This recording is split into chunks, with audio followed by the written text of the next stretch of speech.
Good morning. It is Thursday, the 18th of June, and the fruit of the Spirit for today is patience. To speak of Christians having patience has an underlying assumption, and that is that God has a plan, God has a timetable, God knows what He wants and how He wants it. And we might have the opportunity to be a part of that. That puts us in great conflict sometimes. I have very few qualifications to speak of patience because I've never been very patient. I remember at my ordination, the bishop, who was actually a real bishop, not a plastic banana, good time rock and roll bishop, said that I should wait for the Spirit. The patience is not my long suit. Wait for the Spirit. And that's good advice for a young whippersnapper pastor. It's good advice for any Christian. Wait for the Spirit.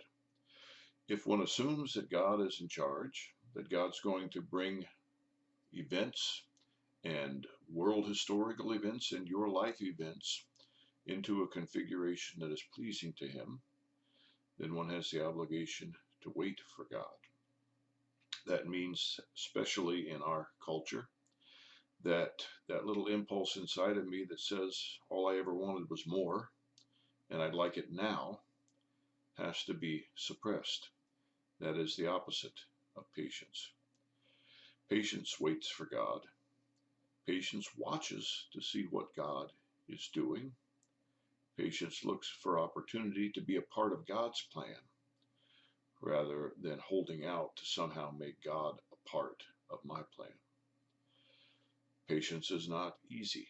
I think of the gardener or the farmer who plants and waits and watches, and in God's good time, if it is God's will, the growth comes.